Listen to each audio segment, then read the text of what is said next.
Nguyên Khôi xin kính chào tất cả quý khán thính giả. Thưa quý vị, hôm nay một lần nữa chúng tôi được nói chuyện với ông Liccardo. Ông Liccardo hiện nay đang là nghị viên của thành phố San Jose và ông cũng là ứng cử viên trong vòng chung kết một cuộc bầu cử sẽ diễn ra vào tháng 11 tới đây cho chức vụ thị trưởng của thành phố San Jose trong nhiệm kỳ 4 năm tới. Đối thủ của ông Liccardo là ông Dave Cortese, hiện nay đang là giám sát viên của quận hạt Santa Clara. Cuộc bầu cử đến gần và dĩ nhiên là cuộc vận động cũng ráo riết hơn và mọi người, nhất là những quý vị cử tri nào còn đang lưỡng lự chưa biết là mình sẽ dành cái lá phiếu năm nay kỳ bầu cử này cho ứng cử viên nào và chức vụ thị trưởng của thành phố San Jose, và nếu mình dành cái lá phiếu đó thì lý do tại sao, thì chúng tôi hy vọng là qua cái cuộc nói chuyện ngày hôm nay chúng ta sẽ biết nhiều hơn về ứng cử viên Liccardo và quý vị có thể dành cho ông cái lá phiếu mà quý vị tin là ông sẽ là người lãnh đạo xứng đáng cho thành phố của chúng ta, thành phố San Jose trong nhiệm kỳ 4 năm tới. Nguyên Khôi bắt đầu mời quý vị theo dõi buổi nói chuyện cuộc tiếp xúc ngày hôm nay với ông Liccardo. Welcome back to Quê Hương Radio and Television. Cảm ơn. Xin chào quý vị. The service comes closer and closer every day. Yes, it is. It's getting exciting. Yeah, and you have to work harder and harder. Yes, but I enjoy it. This is the fun part of the whole gig. I enjoy being out there talking to people about how we're going to move the city forward in the future. Dạ vâng. Thưa quý vị, chúng tôi nói với ông Liccardo là mỗi ngày cuộc bầu cử đến gần hơn và chắc là ông sẽ có phải làm việc hăng say hơn. Thì ông nói đúng như vậy. Nó đem lại cho ông nhiều hứng thú hơn. So you have a book here in front of me here, by Liccardo, Safe Cities, Smarter Government. It means that you plan for this job for quite a while. It's not one day thinking and you make a decision to run for the mayor. You prepare for this, right? Right. You need to do a lot of preparation to prepare for an election and a mayorship. Obviously, you need to have a very clear idea about where you need to take this city, and the basic direction of the book is that we need to be more innovative as a city. We know we're not going to have a lot more money. We have to be much more frugal with the money and be more innovative and resourceful with the money we have. And we can improve safety and restore services by being more innovative and effective with the dollars we have. So that's what you mean, smarter government. That's right. We can't spend more, but we can spend smarter. Vâng, thưa quý vị, chúng tôi nói chuyện với ông tại vì ông đến đây và ông tặng cho Nguyên Khôi một cái cuốn sách có tên là, viết bởi ông Liccardo, có tên là Thành phố an toàn hơn và một chính phủ khôn ngoan hơn. Tiếng Anh là Smarter Cities, Smarter Government. Thì chúng tôi nghĩ là chúng tôi hỏi ông là như vậy ông đã chuẩn bị cho cái việc tranh cử này từ lâu rồi, có các chương trình hành động rõ ràng. Ông nói đúng như vậy, và thành phố này cần phải chi tiêu một cách thông minh hơn, một cách giỏi hơn. Chúng ta phải dùng cái đầu tiền một cách xứng đáng hơn, và đó là cái chủ trương của ông. Và nếu mà như vậy thì chúng ta sẽ làm việc hiệu quả hơn để giúp cho thành phố phát triển tốt đẹp hơn, và đó là cái chủ trương của ông. Thưa quý vị, last week I read on newspaper that you were endorsed by the current mayors and some former mayors. What does it mean by those endorsements to you? Well, you know, there are only 4 individuals who have ever been mayor of this city before, have ever run the city before, and who have also decided to endorse somebody in this race, and all 4 of them have chosen to support me. And I think what that says is that in terms of leadership, those who have led before trust my leadership because they recognize that I have a track record of trying to be more resourceful and innovative with our existing resources and tackling the biggest challenges we have. That takes a willingness to lead, and they recognize that I can do the job. Vâng, thưa quý vị, trong tuần lễ vừa qua thì chúng tôi theo dõi tin tức rồi biết là ông Liccardo đây được ông đương kim thị trưởng là ông George cũng như một số những quý vị thị trưởng trước đây của thành phố San Jose đã ủng hộ cho ông trong cuộc vận động tranh cử lần này.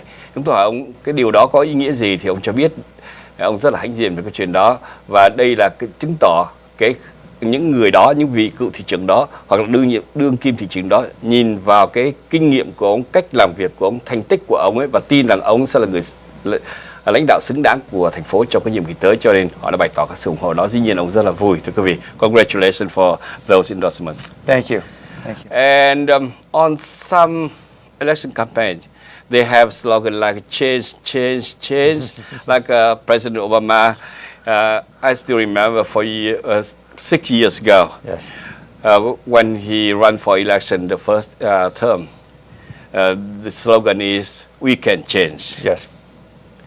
And here, I don't say any word of change in your book, in your speeches. And all I feel is the continuity. So what is different between running for change and running for continuity with you? Yeah. Well, I think my campaign is about both. On fiscal issues, I want to continue the record of Mayor Chuck Reed in pushing for fiscal and pension reforms that are so critical for our ability to restore services and improve safety in this city. You have to stop here, otherwise I miss Yes. your point. Vâng, thưa quý vị, chúng tôi có hỏi ông là trong nhiều cuộc vận động đó, người ta hay đưa những khẩu hiệu là đòi phải có sự thay đổi, đặc biệt là như ông Tổng thống Obama, cái nhiệm kỳ đầu khi mà ông ấn cử lần đầu tiên đó, thì ông có cái khẩu hiệu là chúng ta có thể thay đổi được. Thì trong cái cuộc vận động của ông Liccardo ở đây đó, chúng tôi không thấy ông nhắc nhiều đến cái chữ change, cái sự thay đổi, mà hình như ông nhắm vào cái sự liên tục của cái chính sách thành phố. Chúng tôi hỏi ông nghĩ như thế nào? Thì ông nói rằng trước hết là về vấn đề ngân sách của thành phố, vấn đề tiền bạc, quản lý tiền bạc đó, thì ông muốn tiếp tục cái chính sách của ông thị trưởng Chuck Reed bây giờ, tức là kiểm soát chặt chẽ về tiền bạc, về chi thu của thành phố để không bị thâm thủng cái ngân sách, làm sao chi tiêu một cách thông minh và đúng, và đó là lý do mà có cái Measure B. Yes. So certainly I want to continue those policies, but I am talking about in this book more innovative approaches, new ways of addressing our challenges, whether it's crime or homelessness or economic development. And, frankly, Mayor Reed didn't have the opportunity to be able to think about a whole lot beyond simply keeping the city from bankruptcy and trying to solve the crisis that he faced. And so we have new opportunities today. And what you see in the book are more innovative approaches to addressing our toughest challenges. And it is a change. That's about change. Dạ vâng, thưa quý vị. Và với ông thị trưởng Chuck Reed á, thì ông ấy vì lý do là tại vì ông phải lo đối đầu với cái ngân sách và lo làm sao để tránh cho cái thành phố này bị phá sản, cho nên ông không có thời giờ để suy nghĩ ra những cái phương cách khác để làm cho thành phố này hoạt động một cách hiệu quả hơn, với những cái phương cách tốt hơn, nó sáng tạo hơn. Thì bây giờ thì coi như là tạm thời thành phố không bị phá sản rồi, cho nên ông Liccardo ông nghĩ rằng là ông có cái điều kiện, có cái phương tiện, có thời giờ, có cái sự chuẩn bị để có những cái phương cách hoạt động hữu hiệu hơn, và đó là cái cách thay đổi thành phố, làm cho thành phố, đó là cái change, thưa quý vị. So somebody worry about the safety of this city, and they think that if you cut the budget, you don't have money for the police department, and you cut out the number of police, so the safety is going to be bad. Sure. What do you think about that? Well, the challenge we've had is that because of retirement costs, pensions in particular, we were spending $100 million more on our police department back in 2011 than we were the decade before. $100 million more, and we had 300 fewer police officers. Why is that? Because we were spending so much more on every officer for their own pensions. We have officers in the last 5 years who are retiring in their first year of retirement, receiving a pension of $104,000 on average. And that amount increases 3% every year. By the time they're in their 70s, they get a pension of over $200,000. It's absurd. And so you have to stop here, sorry. Yes. Yes. Vâng, thưa quý vị, như thế này, chúng tôi đặt câu hỏi với ông Liccardo, vấn đề an ninh của thành phố, an toàn của công cộng, đó là một trong những ưu tư của rất là nhiều người. Người ta lo ngại rằng nếu mà bây giờ cái ngân sách của thành phố mình bị cắt đi thì sẽ không có tiền mướn thêm cảnh sát. Không có tiền mướn thêm cảnh sát có nghĩa là an ninh của thành phố này sẽ xấu đi, sự an toàn của người dân sẽ không có được. Người ta lo lắng như vậy, thì ông nghĩ như thế nào? Thì ông cho biết cái tình trạng hiện nay nó như thế này, thưa quý vị, là cái ngân sách thành phố đã phải tốn cả 100 triệu đồng so với trước năm 2011, mất cả 100 triệu đồng để trả tiền cho những cảnh sát viên về hưu. Trong khi đó lại không đủ tiền, cho nên đã phải sa thải bớt, cho nghỉ việc bớt 300 cảnh sát. Đúng, cái điều đó đúng. Tôi hỏi ông là lý do tại sao như vậy, thì ông bảo tất cả tiền là đổ vào trả cho những người cảnh sát về hưu. Quý vị có thể tưởng tượng là một người mới về hưu đó, cái năm đầu tiên họ sẽ lãnh 104.000, và nếu mà họ sống tới cái số tuổi 70, họ tới ngoài 70 tuổi thì mỗi năm tăng lên 3% như vậy. Thì tới năm 70 tuổi, cái số tiền mà thành phố phải trả cho những cái nhân viên cảnh sát về hưu lúc đó sẽ là 200.000 một người. Hết tiền rồi thì còn đâu tiền mà mướn cảnh sát mới nữa. So we have to do something. So as a result, through the Great Recession, we lost over 320 officers because we couldn't pay officers to work because we were paying them so much to retire.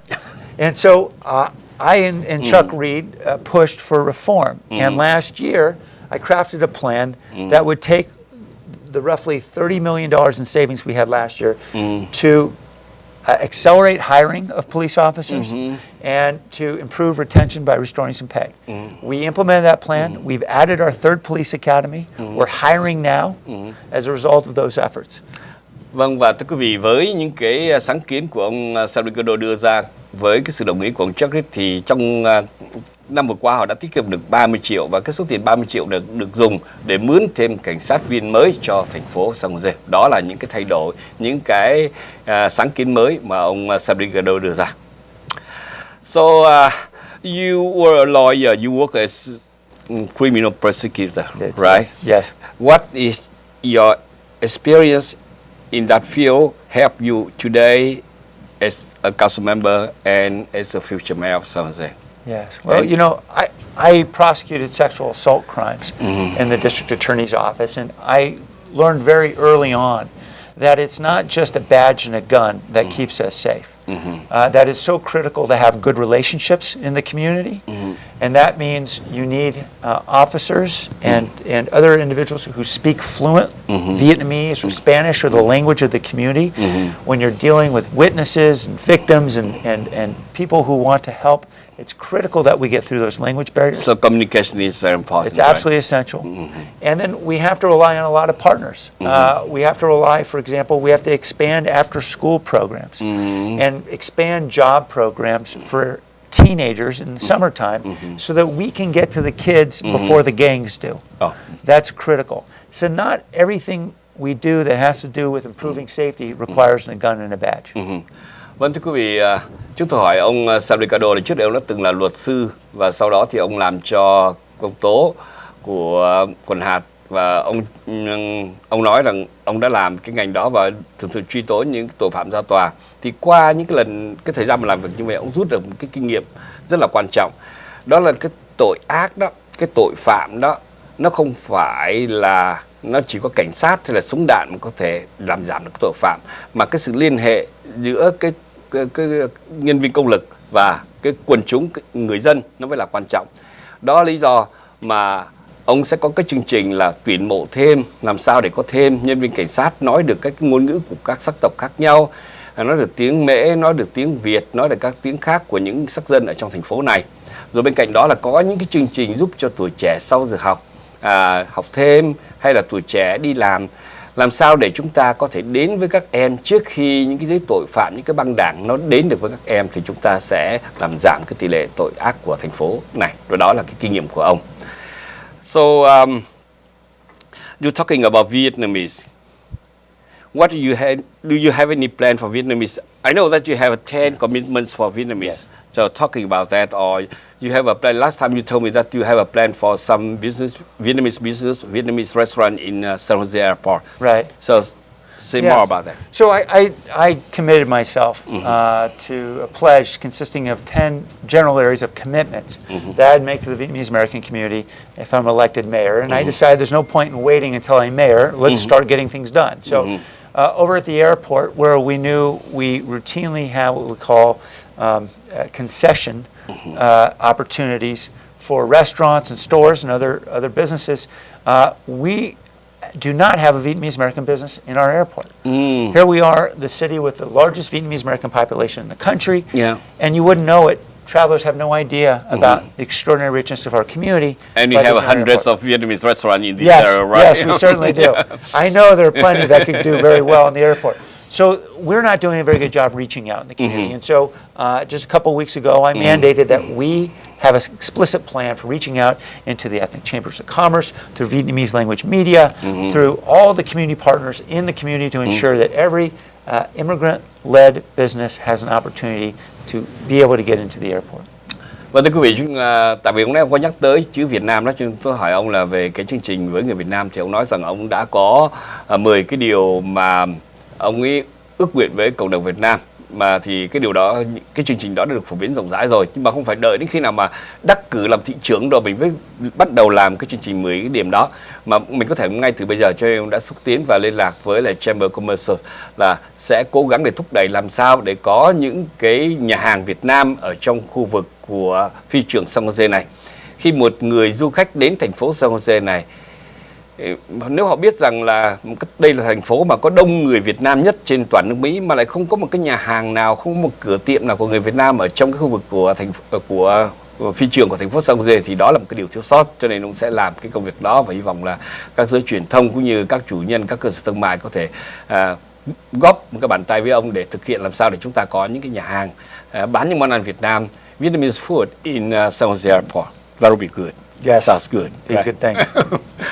Okay, so if you have a chance to talk to a young Vietnamese now, a guy or a girl who just graduated from a university, and you want their vote, what will you talk to them to get their vote? Look at the camera and talk to them. The young Vietnamese one. Yes. Well, I know that we're seeing young, creative, innovative people who are graduating from San Jose State today are choosing other urban environments to live.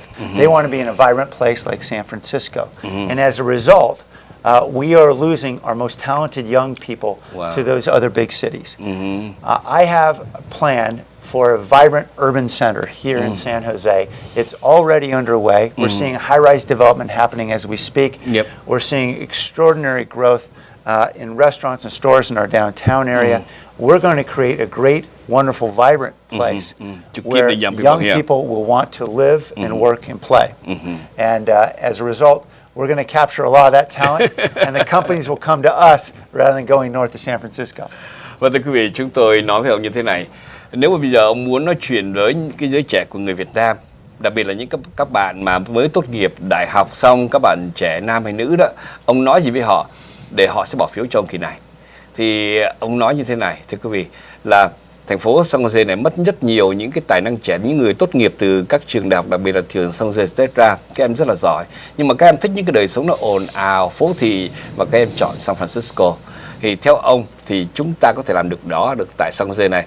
Họ đã làm, ông đã làm và đang có kế hoạch làm để làm sao cho thành phố San Jose nó sống động hơn, nó nhộn nhịp hơn, building được xây nhiều hơn, các cái business nhiều hơn, sinh hoạt nó vui vẻ hơn, để giữ chân những cái tài năng, những cái talent đó ở lại San Jose này, thay vì là để cho họ đi San Francisco.